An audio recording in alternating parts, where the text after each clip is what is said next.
여러분 반갑습니다. 정우 박사입니다. 어제도 시장이 굉장히 좀 무겁고 좀 어려운 장이 이어졌었는데 오늘은 어제보다 더 심한 또 하락장이 이어지면서 상당히 지수가 또 많이 밀리는 그런 낙폭이 확대되는 하루였다라고 보여집니다. 어제 같은 경우에는 CES를 하루 앞두고 대거 로봇주들이 마지막 불꽃을 완전히 화려하게 좀 태우면서 종목군들만 순환매를 돌았었는데 오늘은 또 정치 테마주들이 그리고 일부 이제 경기민감주 그리고 자동 전기차 장비 쪽 섹터만 유독 강세를 보였을 뿐 나머지 섹터들은 전반적으로 굉장히 침체된 모습으로 마감이 됐습니다. 어제도 사실 뭐 일부 정치 테마주 그리고 로봇 관련 CS 관련주를 제외하면 대다수의 종목군들이 굉장히 어려운 흐름을 보여주었었는데 오늘도 연속해서 이런 흐름을 보여주다 보니까 많은 종목군들이 낙폭을 좀 확대하는 모습으로 이어졌다라고 생각이 듭니다. 우리나라 증시 유독 정말 하락할 때 참 힘이 없는 모습이 참 안타까운 것 같고요. 뭐 여타 이 해외 증시 대비해서 너무나 또 힘없이 밀려버리기 때문에 사실 이 금융 투자를 뭐 핑계를 대고 싶지 않지만은 너무나 이제 기계적인 매도가 한 번에 나오다 보니까 시장이 이러한 물량을 정말 소화할 수가 없는 상황 속에서 나오는 부분이 시장을 단기적으로 충격에 좀 밀어넣고 있지 않나 생각이 듭니다. 뭐 저도 뭐 일부 물려서 가는 종목군들도 있고 대응도 안 되는 종목군들도 있으면서 그 안에서 손절도 하고 넘어가는데요. 그만큼 시장이 쉽지 않은 흐름이 좀 이어지기 때문에 지금은 잦은 매매보다는 최대한 리스크 관리를 하면서 지수가 바닥을 잡는 모습을 조금 체크를 하는 게 필요하겠다라고 보여집니다. 연말 그리고 연초에 그런 말씀을 드렸죠. 이 연초 효과가 있을 것이다라고 했는데 사실 그 연초 효과가 월요일 그리고 화요일 시가까지만 나온 이후에 지금 이렇게 흘러내리다 보니까 정말 안타까움을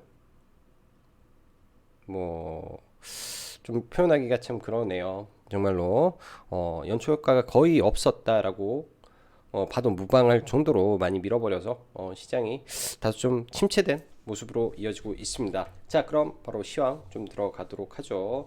자, 전일 미 증시 먼저 간단하게 보면은 다우는 상승 마감했고 나스닥과 S&P 500, S&P 500은 소폭 하락이었는데 나스닥 기술주 위주의 하락이 조금 컸죠. 이 원인은 일단 뭐 미국의 10년물 국채 금리가 최근에 소폭 올라온 부분이 일단 시장에서는 이 금리 인상에 대한 경계감을 좀 나타내면서 좀 밀렸었는데요. 사실 어제까지 올라오던 부분에서 오늘 국채 금리는 사실 아침부터 계속 떨어지고 있었음에도 불구하고 국내 증시가 밀렸다라는 거는 아마 이 수급 꼬임이 굉장히 심하게 지금 시장에 작용을 하는 것 같습니다. 작년보다 어제도 말씀드렸다시피 받쳐줄 수급이 너무 약하다 보니까 이런 수급을 받쳐주지를 못하고 좀 밀려 나왔고요. 거기에 더해서 원달러 환율이 1200원대 근접하는 모습이 지금 펼쳐지고 있죠. 근데 사실 이 1200원이라는 이 원달러 환율 기준을 놓고 본다면은 쉽게 1200원을 넘기는 어려운 부분입니다. 나라의 문제가 터지지 않는 이상, 큰 틀에서 문제가 터지지 않은 이상 이때 코로나 팬데믹이 터졌을 때 이게 거의 1,400원 근처까지 올라갔었고 그런 이변이 발생하지 않는 이상은 1,200원대에 근접하는 모습이 나오면은 주가는 어느 정도 바닥을 잡을 가능성이 높겠죠. 지금 이런 마지노선에 있기 때문에 일시적으로 1,200원을 넘는다면 상황을 봐서 그때부터 시장에 대응을 하면 되겠다라고 생각이 듭니다. 좀 다소 좀 아쉬운 게 선제적으로 시장에 대응할 수 있는 시간을 기관들이 먼저 조금 대처를 하지 않았나라는 생각도 좀 들어요. 거기에는 뭐 일부 12월 달에 들어왔던 자금에 대해서 이 매도 부분도 있었을 것이고 LG에너지 솔루션에 대한 이 수요 예측 기간에 사전적으로 자금을 마련하려는 선매도도 일부 작용하지 않았을까라고 조심스럽게 예측을 해 봅니다. 자, 오늘 시황을 보면 환율 1200원 근접과 외인 기관 서비스 업종 대량 매도 및 갑작스럽게 발생된 외국계의 선물 매도 신규 포지션이 구축이 되면서 수급적으로 더 불리함이 지수 하락의 급락 배경이었다라고 개인적으로 판단이 드네요. 오늘 같은 경우 어제도 외국계의 신규 미결제 약정이 7천 계약, 오늘도 만 계약이 늘어나면서 17,000 계약 정도가 갑작스럽게 늘어났는데요. 이거는 환율적인 부분 때문에 아마 그렇게 됐을 거라고 생각이 들고, 지수가 급격하게 돌아가는 시점에서는 당연히 선물 이런 포지션 청산이 수반돼야 되기 때문에 그런 선물 포지션은 지금부터 잘 봐야 될 것 같습니다. 거기에 환율도 동시에 봐야 될 것 같고요. 전일 미국 보면은 코로나 1일 확진자가 100만 명을 돌파를 했습니다. 사실 100만 명을 돌파를 한 것 치고는 이런 경기민감 섹터라고 하죠. 경기민감 섹터라든지 여행, 항공, 숙박 전혀 밀리지 않고 있었고, 그런 부분은 사실은 이제 더 이상 이 코로나로 인한 부분은 우려하지 않는다라고 해석이 됩니다. 대신 이런 최근에 올랐던 테슬라든지 아마존, 마이크로소프트, 뭐 엔비디아 등 이런 기술주 중심의 하락이 좀 있었고, IT 반도체는 거의 떨어지지도 않았어요. 그래서 참 우리나라 시장이 답답한 게, 이 마이크론 테크놀로지는 신고가를 또 경신하는 모습인데, 우리나라 오늘 IT 반도체 보면은 거의 급락을 가깝게, 삼성전자도 마이너스 3%, 하이닉스도 장중 마이너스 5%까지 밀어버리는 모습은 정말로 수급적인 논리로밖에 생각이 안 된다. 그리고 차트적으로 그냥 지지와 저항에서 그냥 막 자꾸 밀어버린다라고 분이 해석이 안 됩니다. 또한 GM이나 포드, 뭐 토요타까지 전부 다 신고가를 경신하고 있는데, 사실 저희도 자동차 관련된 이 포트를 3개나 가지고 있는데요. 생각보다 약했다라는 게, 국내 증시의 이런 부분이 굉장히 조금 약하구나라는 생각이 오늘 많이 들었습니다. 아쉬움이 많은 거죠. 사실 충분히 올라갈 수도 있는 상황인데, 지수의 매도, 그러니까 이런 메이저들의 매도에 의한 하락이 조금 아쉬웠다 정도 생각이 드네요. 자동차 부품주라든지 자동차 섹터도 사실 지수만 아니었으면 오늘 큰 폭의 상승 있었을 거다라고 예상이 됐었습니다. 자, 이어서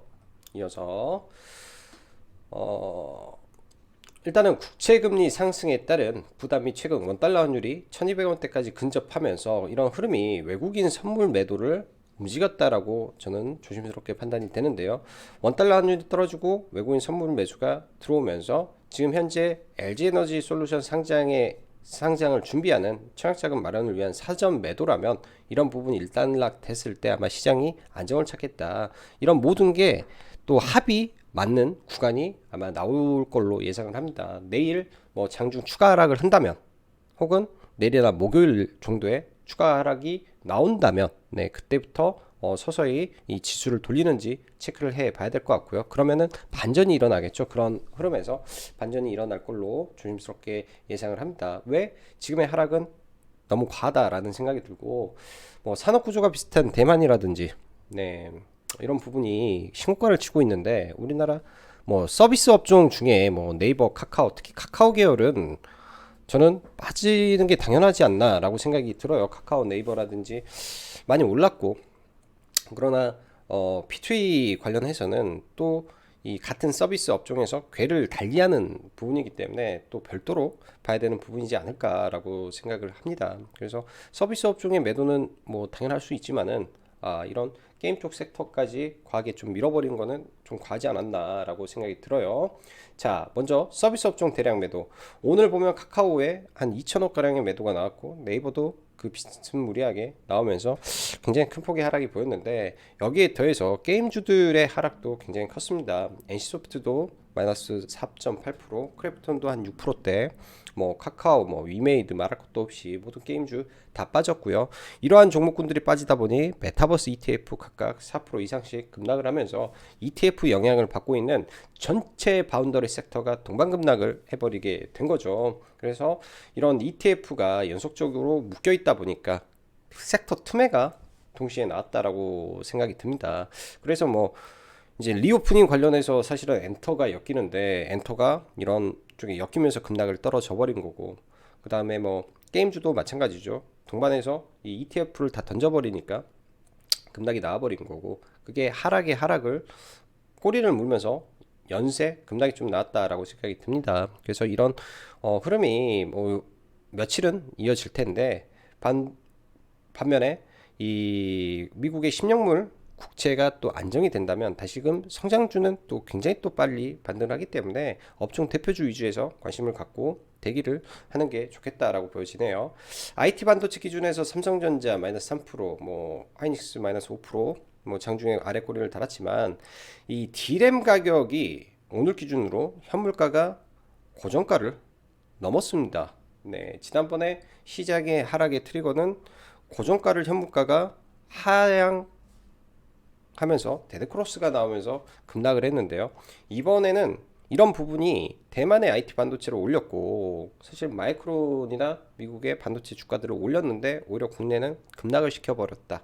사실은 이거는 말이 안 된다로 저는 생각이 들어요. 소부장 섹터 많죠. 종목이 많아요. 소부장 섹터 종목이 많은데, 그래서 여기다가 종목을 뭐 넣지는 않았습니다. 워낙 많아서 그런데, 소부장 섹터 사실은 뭐 신고가를 돌파한 몇 개 종목을 제외하면 대부분이 작년 네 가격과 지금의 가격이 똑같습니다. 1년 박스권 흐름에서의 뭐 추가적인 시세를 주지 않은 상태이기 때문에 급락을 하더라도 추가적으로 바닥을 깨고 내려가기는 매우 어렵다라고 생각이 듭니다. 거기에 시황이 좋기 때문에 떨어가면은 뭐 예를 들면은 마이너스 7%, 뭐 10%라고 계획을 잡고 분할 매수 관점으로, 혹은 여력이 안 된다면 견디는 걸로 전략을 세우고 대응하시면 좋을 것 같습니다. 어제 오늘 많이 떨어졌기 때문에 대응에 대한 부분을 이렇게 좀 생각을 했고요. CS 관련해서 로봇 자율주행 섹터, 이쪽은 쳐다도 보지 마자라고 했습니다. 뭐 일부 상승률 상위 안에서 뭐 TBC라든지 뭐 조금 강했던 종목군들도 있죠. 그렇지만은 그 조금을 먹기 위해서 들어가기보다는, 오늘 같은 경우에는 로봇주는 아예 공략 대상에서 버리고 정치 테마주를 보는 게 맞았어요. 오늘 정치 테마주 저희도 써니전자에 대한 돌파 의견을 좀 드렸었는데, 저도 써니전자에 대해서 돌파 매매도 했었고, 그 다음에 상따 비슷하게 오후장에 이제 추세 돌릴 때 상따 비슷하게 해서 상한가에 좀 매도를 했지만은 어쩔 수가 없이 일단 윤석열 후보의 오늘 일정이 정해져 있는 상황 속에서 아침에 그런 이슈가 나왔죠. 2030 세대에서 안철수 후보가 윤석열의 지지율을 역전했다라는 이슈는, 일단 과거에 이 홍카콜라, 그 다음에 홍준표의 지지율이 올라왔을 때 갑자기 3일이 엄청나게 급등하면서 하나의 테마 열풍을 만들었던 것과 비슷하게 갑작스럽게 곡선을 바꿔놓는 이벤트이기 때문에 봐야 될 거라고 생각이 들었고, 사실 오늘의 위치는 다소 높은 위치였다라고 보여집니다. 그렇지만은 시장이 빠지고 있었기 때문에 오늘은 대한 섹터가 사실상 이런 정치 테마주, 아니면 이 미국의 이 인프라 섹터가 올랐다라는 관점에서 이런 인프라 섹터, 혹은 이재명 지사의 탈모 발언 등등 이런 부분들, 그냥 시황적인 내용들에 대한 종목군들만 움직였을 뿐, 사실 수급 섹터는 전멸했다라고 오늘 시장을 평을 하고 싶습니다. 일단 정치 테마주 여전히 이 변화무쌍한데요. 제가 볼 때 이 다음에 변화가 생길 부분은 여기다 적지 않았지만은, 만에 하나 윤석열 후보의 사퇴라든지 후보 교체 이슈가 생겼을 때 3일이라는 종목, 그러니까 지금 뭐 경남 스틸이 막 올라가고 있지만 사실 가장 당시 강하게 올랐던 종목이 3일이기 때문에 내일장 이제 음봉 도치 흐름에서 그 다음 날을 공략한다든지 그런 전략을 세우고 1박 2일 전략으로 좀 종목을 봐야 되지 않을까라고 생각이 듭니다. 또 이재명 관련해서 이 탈모 발언, 보건 이 보험료, 그러니까 보험 수가 지정을 하겠다라는 부분이, 일단은 오늘 TS 트릴리온이라든지 종목군들의 상한가에 좀 들어갔는데요. 이런 부분이 정책으로 좀 더 연결될 가능성이 있는지도 사실 내일 하루를 지켜보면 알겠죠. 수급이 대량으로 이탈을 해버리면은 이거는 테마가 죽는 거고, 그렇지 않다면은 네, 테마가 살아서 좀 더 갈 수 있는 부분이 될 거라고 생각이 듭니다.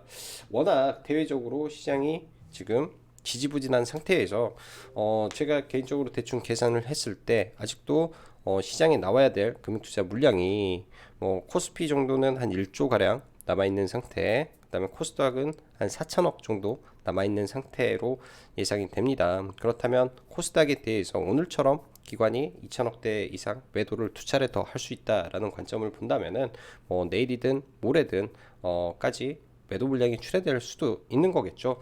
그렇게 출회가 된다면은 코스닥 기준에서 뭐 12월 한 달 동안 산 게 2조 4천억인데 단순하게 계산을 해서 1월 달에 그냥 팔아버린 게 또 2조 대라면 그만큼을 또 주워 담아야 됩니다.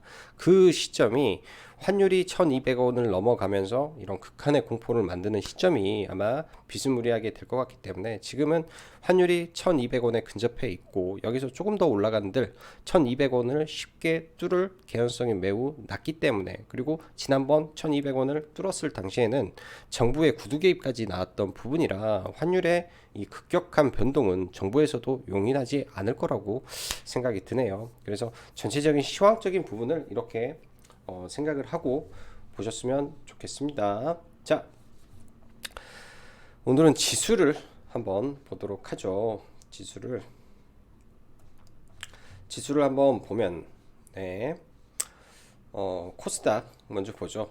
이 구간은 사실 이제 고가를 낮추는 부분이라 사실 그렇게 좋지는 않습니다. 고가를 올려놓고 위로 올려놓고 차라리 밀렸으면은 이런 헤드앤숄더 형태를 만들 수도 있는데, 고가를 어제 좀 살짝 불안했었는데 낮춰놓고 고가를 낮춰놓은 상태에서 5일선을 오늘 아침에 이탈하는 개파락이 나왔죠. 이탈하는 개파락이 나왔는데 뭐 기술적인 반등 흐름 없이 아침부터 다이렉트로 좀 밀어버렸습니다. 그렇기 때문에 오늘 하락의 강도 흐름이 더 깊었을 수밖에 없고요. 단기적으로는 여기에 21선이 있는데 내일 오전에는 이 기술적으로 이렇게 올라올 수도 있어요. 올라올 수도 있는데 이 21선을 맞고 다시 떨어지는 이 음봉이 나올 수도 있겠다라고 생각을 열어놓고 거기까지는 대응을 하는 게 좋겠다라고 생각이 듭니다. 그렇게 돼서 흐름을 지켜봐야 될 것 같고, 사실은 이게 뭐 박스권이 깨졌다라고 보기는 어려운 부분이죠. 근데 박스권의 바운더리가 길기 때문에 이런 박스권의 흐름을 증시는 가지고 있기 때문에 또 이 박스권 하단이 언제든지 이런 아래까지 내려올 수도 있다라는 생각을 하면서 시장 대응을 해야 될 것 같습니다. 최대한 보수적으로 지금 구간에서는 놓고 보는 게 좀 유리할 것 같고요. 그렇게 되면은 당연하게 1000포인트를 잠시 이탈하는 흐름으로 나오겠죠. 이러한 추세 흐름상에서 본다면은, 자, 코스피도 이 구간이 사실 작은 박스권의 흐름 속에서 움직이는데요. 이 저점을 이탈하기 전까지는 박스권을 이탈했다 라고 보기는 어렵습니다.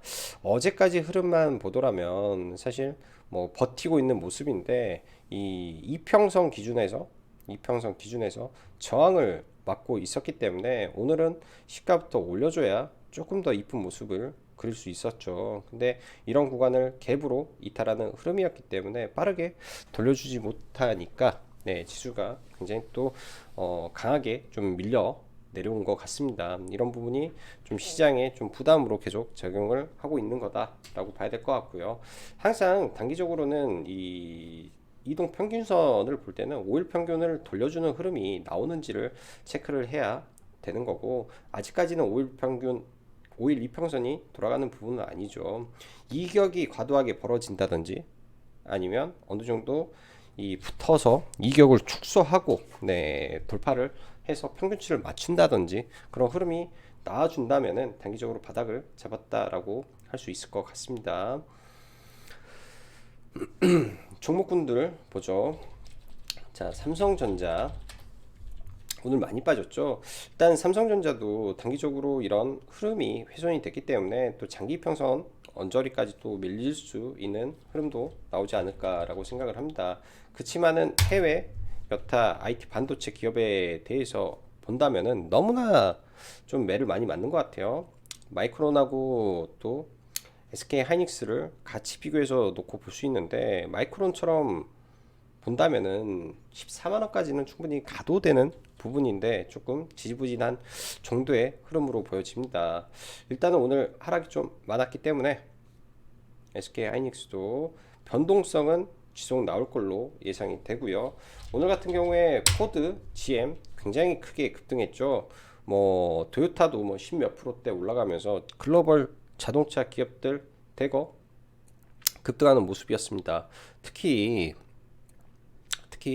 미국에서 토요타의 판매량이 10% 늘어났는데 현대차는 19%가 늘어났으면 사실 더 많이 올라줘야 되겠다라고 싶지만은 국내 증시의 한계에 의한 이런 부분이 좀 많이 아쉬웠다 생각이 들고요.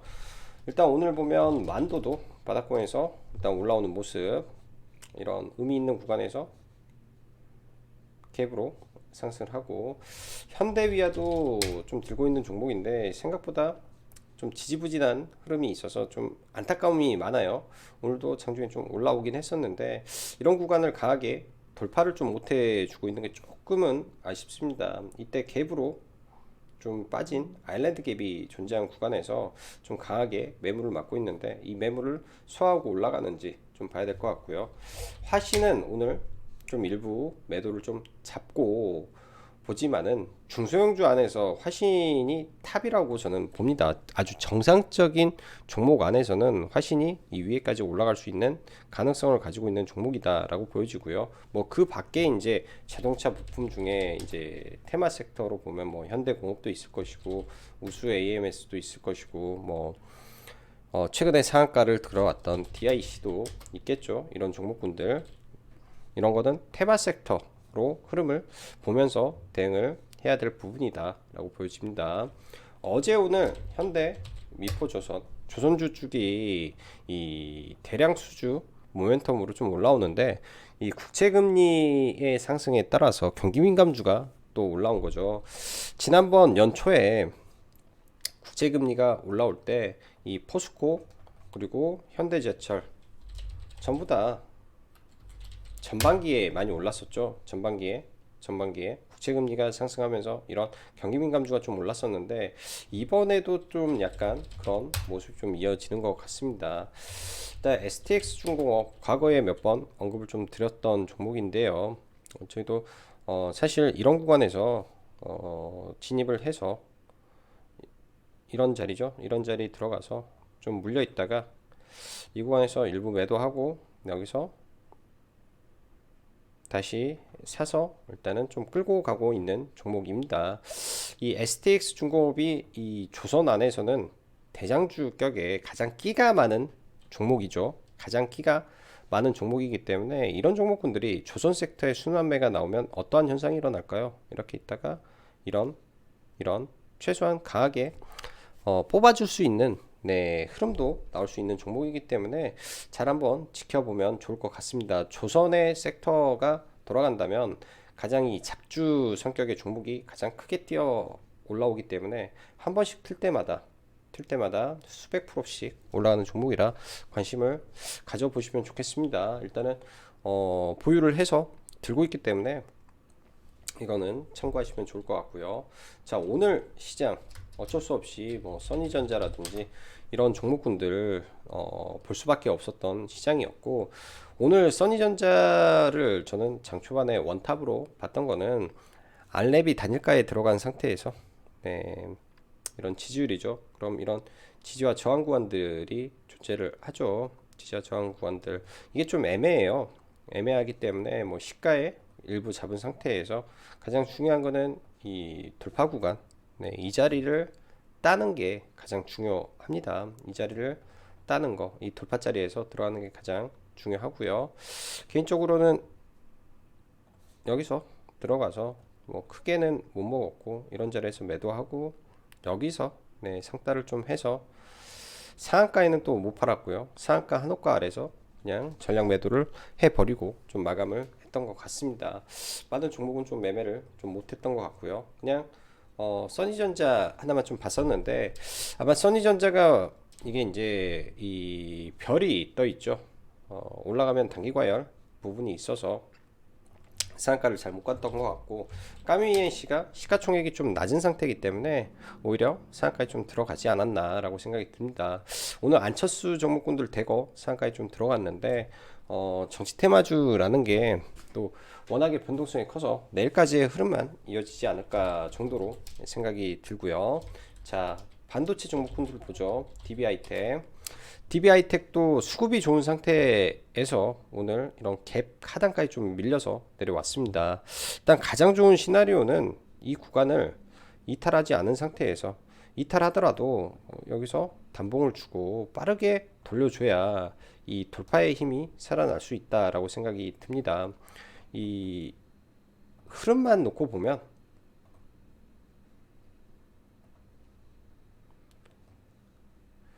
흐름으로 놓고 봤을 때는 아직까지는 종목이 전혀 문제가 없는 상태에서 누적 수급도 살아있고, 네, 실적도 문제가 없기 때문에 충분히 이런 구간 지지받고 다시 돌파의 흐름으로 저는 갈 수 있을 거다라고 지금은 예상을 하고 있고요.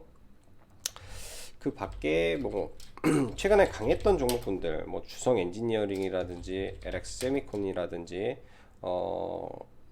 LG 이노텍이라든지 대거 오늘 좀 밀리는 모습이 나왔습니다.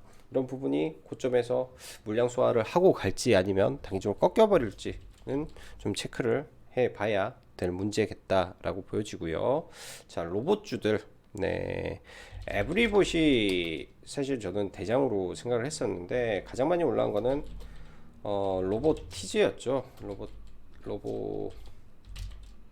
로보티즈 가장 많이 올라갔다가 당연히, 네, 당연히 조정을 받아야 된다라고 생각을 합니다.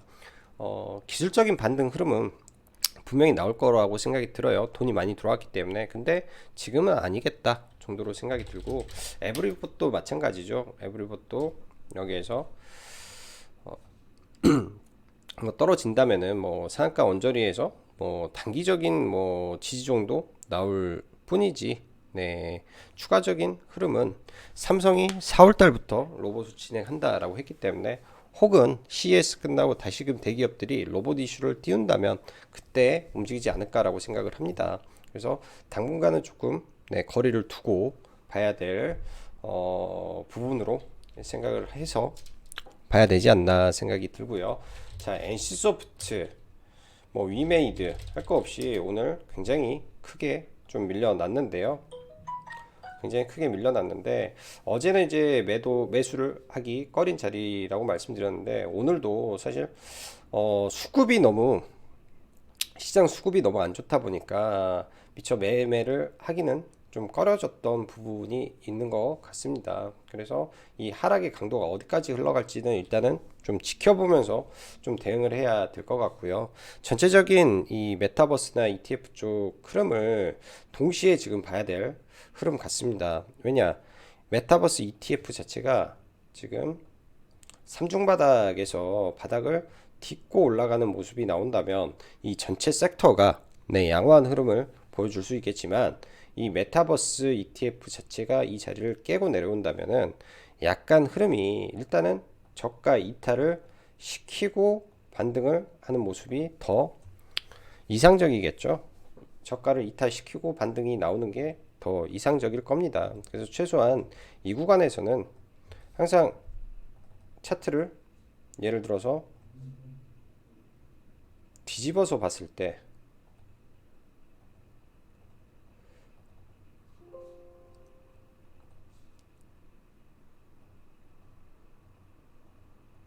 왜 안 찍히지?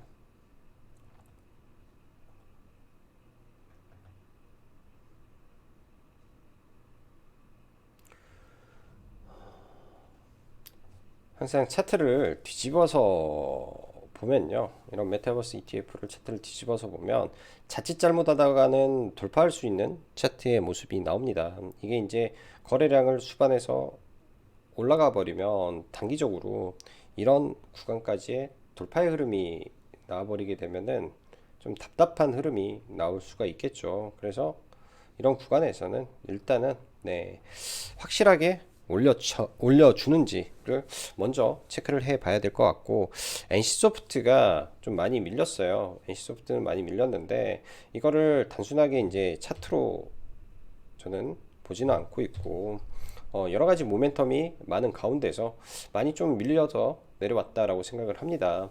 기간이 필요한데 생각보다 많이 밀렸다라고 보여져요. 근데 여전히 의미 있는 자리가 오면 의미 있는 자리가 오면 매수로 대응하는 게 맞다라고 생각이 들고, 오늘같이 시장이 동반해서 서비스 업종 다 밀어버릴 때는 들어갈 수가 없는 거죠. 근데 이제 60만 원 라운드 피겨 구간 언저리 정도 흐름을 보면서 대응을 해야 될 것 같습니다. 처음부터 이 종목을 계획을 나는 길게 보겠다라고 생각을 했더라면 뭐 계속 가져가는 거고, 그렇지 않다면 구간에서 다 차익 실현을 할 수 있는 구간이 굉장히 많이 있었죠. 그렇지 않다면은 종목을 짧게 보는 게 맞는 거고요. 제가 볼 때는. 그래서 얘는 관점을 좀 달리해서 좀 보는 게 중요하지 않나. 기본적으로 이 올해 영업이익 추이가 5천억인데 내년에 조단위 영업이익이 나올 확률이 높다라는 관점에서 보는 게 좀 좋을 것 같고요. 내년에 수많은 게임 출시 관련해서 이 쇼케이스는 아마 4분기 실적 발표를 하는 시점부터 본격적으로 말이 나올 걸로 예상이 됩니다. 그런 구간에서부터 반등의 이 모멘텀이 생길 것 같기 때문에 지금은 조금 어두운 시절 정도다라고 해석을 해보면 좋을 것 같네요. 내일 지수가 좀 많이 밀리게 되면 최근에 굉장히 강했던 종목군들 위주로 일단은 대응을 좀 해야 될 텐데, 최근에 시장이 조금 체질이 바뀌어서 이런 경기 민감주들이 되고 좀 올라오는 모습을 좀 보여주고 있어요. KCC도 이 실리콘 이슈로 일단 올라왔다가 이런 의미 있는 구간을 돌파를 했죠. 눌린 구간에서 뭐 한 차례 볼 수 있을 것 같고, 엠플러스 단기적으로 시세를 조금 더 끌고 가지 않을까라는 생각이 좀 듭니다. 그래서 엠플러스도 한번 2차 전지 소재로 체크를 해야 될 것 같고, 오늘 한일 시멘트 올라온 모습 신고가 나왔기 때문에 각각 신고가 나왔던 종목군들의 눌림 정도 흐름 보면서 대응하면 좋을 것 같네요. 자, 마지막으로 MBT라는 종목 하나만 더 보면, 오늘 급락을 맞아버렸죠. 급락을 좀 맞고 많이 밀렸는데, 이 카카오의 클레이튼 기반으로 클레이튼 클레이랜드라는 이 가상화폐 서비스를 하는 사업자가 또 나왔습니다. 그런 부분이 시장에서는 카카오가 직접 하는 걸로 오해를 하고 투매가 저는 떨어졌다라고 생각이 들어요. 그럼 내일장 오전에 시가를 들었다가 다시 좀 눌리는 구간이 저는 분명히 있을 거라고 생각을 하는데, 시가를 회복해주는 모습을 보인다든지 했을 경우에만 이 종목을 관심을 좀 가지면 좋겠습니다. 저는 이제 오늘 뭐 이리저리 매매하면서 써니전자 같은 경우 뭐 비중이 많이 안 들어갔기 때문에 그렇게 뭐 손실 보고 그런 건 없었는데, 크게 수익 보고 그런 부분은 약했는데, 저도 오늘 매매를 하면서 손절을 몇 차례 했겠죠. 오늘 시장이 안 좋기 때문에. 그러다 보니까 MBT를 장 후반, 장후 시간외 매매를 좀 했던 것 같아요. 시간에 매매를 해서 일단 시간에 좀 다 팔아버리고 보고 있는데, 내일 다시 한번 봐볼 계획이기 때문에 여러분들도 한번 참고해 보시면 좋을 것 같습니다. 자, 오늘도 굉장히 어려운 장 대응하시느라 수고 많으셨고, 여기까지 장구 박사였습니다. 감사합니다.